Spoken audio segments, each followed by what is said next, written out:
అందరికీ నమస్కారం. ముందుగా శ్రీకాకుళం జిల్లా ప్రజలందరికీ విజయదశమి శుభాకాంక్షలు.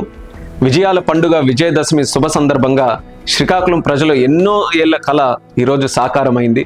కేంద్ర కేబినెట్లో ఈరోజు పలాసలో కేంద్రీయ విద్యాలయం ఏర్పాటు చేయడానికి ఆమోద ముద్ర వేసింది. నేను ఎంపీగా ఉన్నప్పటి నుంచి మన పలాస ప్రాంతంలో కేంద్రీయ విద్యాలయం ఏర్పాటు చేయడం కోసం ఎంతో కృషి చేశాను. ఈ ప్రాంతంలో ముఖ్యంగా ఆర్మీలో పనిచేసిన వాళ్ళు ఉన్నారు, కేంద్ర ప్రభుత్వం తాలూకు ఉద్యోగులు ఉన్నారు, రైల్వేస్లో పనిచేసిన వాళ్ళు ఎక్కువ మంది ఉన్నారు. నేడు వాళ్ళందరికీ కూడా ఉపయోగపడేలా పలాసలో కేంద్రీయ విద్యాలయం ఏర్పాటు చేయడం అనేది నాకు ఎంతో ఆనందంగా ఉందని మీకు తెలియజేసుకుంటున్నాను.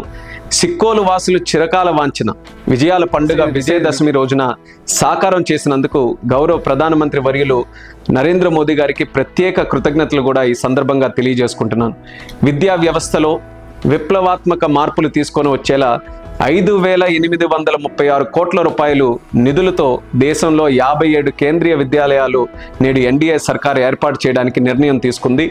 డబుల్ ఇంజిన్ సర్కార్ ఆధ్వర్యంలో నేడు ఆంధ్రప్రదేశ్లో మన పలాసతో పాటు గుంటూరు, చిత్తూరు, కుప్పం ప్రాంతంలో కూడా మొత్తం 4 కేంద్రీయ విద్యాలయాలు కేంద్ర ప్రభుత్వం ఆమోదం పలికింది.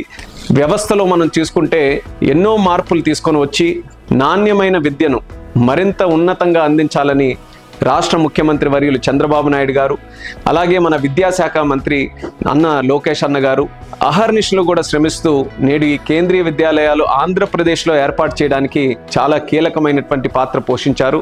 అలాగే పలాసలో కేంద్రీయ విద్యాలయం ఏర్పాటు చేయడానికి సహకారం అందించినటువంటి శాసనసభ్యురాలు గౌతు శిరీష్ అక్క గారు, అలాగే జిల్లా యంత్రాంగం వాళ్ళందరికీ కూడా నా ప్రత్యేక కృతజ్ఞతలు తెలియజేస్తున్నాను. రానున్న రోజుల్లో కూటమి ప్రభుత్వం ఆధ్వర్యంలో శ్రీకాకుళం జిల్లా, ఆంధ్రప్రదేశ్ రాష్ట్రం మరింత అభివృద్ధి చేసే విధంగా మేమందరం కూడా కృషి చేస్తామని కూడా తెలియజేస్తున్నాను.